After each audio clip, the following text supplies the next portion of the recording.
take the plate bracket and put into the wall using wall plugs and screws provided.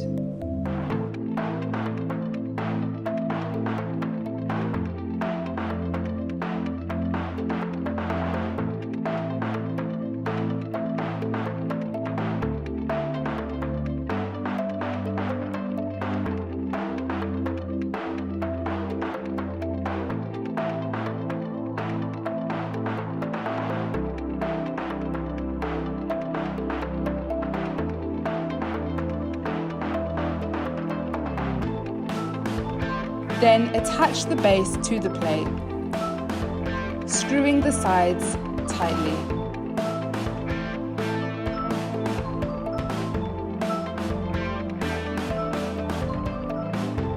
Now the base and arm is both fixed to the wall. Squeeze the wired bulb support and put it inside the shade.